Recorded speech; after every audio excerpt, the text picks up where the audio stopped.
নমস্কার বন্ধুরা, নবদিগন্ত চ্যানেলের পক্ষ থেকে আপনাদের সকলকে জানাই স্বাগতম।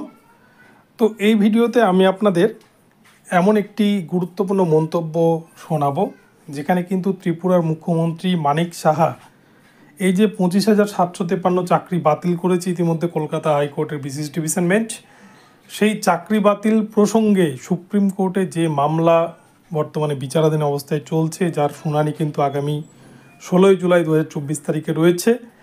তো সেই মামলার ভবিষ্যৎ কী হতে পারে এই প্রসঙ্গে কিন্তু ত্রিপুরার মুখ্যমন্ত্রী মানিক সাহা মহাশয় তিনি বিরাট মন্তব্য করেছেন। তো আপনাদের কাছে সেই মন্তব্যটি তুলে ধরবো।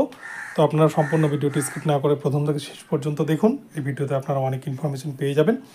কিন্তু তার আগে বলে রাখি, যারা প্রথমবার চ্যানেলটি ভিজিট করছেন আপনারা অবশ্যই চ্যানেলটিকে সাবস্ক্রাইব করে নেবেন এই ধরনের আপডেট সবার আগে সর্বপ্রথমে পাওয়ার জন্য।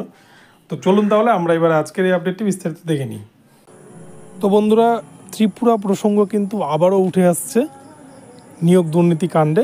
কেননা আপনারা জানেন পশ্চিমবঙ্গের পার্শ্ববর্তী একটা রাজ্য ত্রিপুরা রাজ্য, একটা ছোট রাজ্য হলেও সেখানে কিন্তু বেশ কয়েক বছর আগে সুপ্রিম কোর্টের নির্দেশেই কিছু জনের দুর্নীতি ধরা পড়েছিল একটা প্যানেলে, যার জন্য কিন্তু 10,000 জনের একটি পুরো প্যানেল বাতিল করে দিয়েছিল সুপ্রিম কোর্ট। তো সেই প্রসঙ্গকে এবারে কিন্তু টেনে আনছেন ত্রিপুরার মুখ্যমন্ত্রী মানিক সাহা মহাশয়।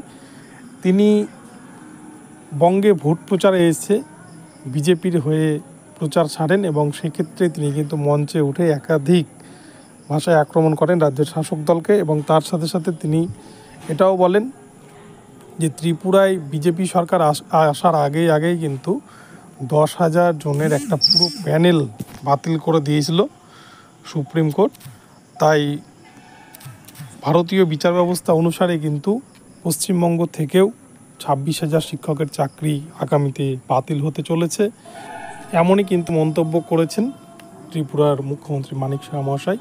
আর সেই মন্তব্যকে ঘিরেই এবারে কিন্তু শোরগোল পড়ে গিয়েছে গোটা রাজ্য জুড়ে, এবং যেখানে কিন্তু ভোটের পরেই এই 25,753 প্যানেল, যেটা 16 জুলাই 2024 তারিখে কিন্তু শুনানির জন্য উঠতে চলেছে প্রধান বিচারপতির গঠিত 3 বেঞ্চ, যেখানে প্রধান বিচারপতি সুপ্রিম কোর্টের DY চন্দ্রচূড় স্যার নিজেও রয়েছেন।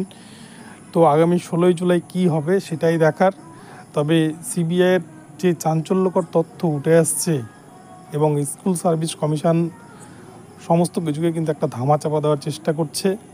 তো এই যে প্রসঙ্গটা 8,300 জনের কথা বলে SSC চেয়ারম্যান তিনি যে সুপ্রিম কোর্টে 4,599 জনের তালিকা জমা দিচ্ছেন, এখান থেকে হয়তো বিপদে পড়তে পারে পুরো প্যানেলটা।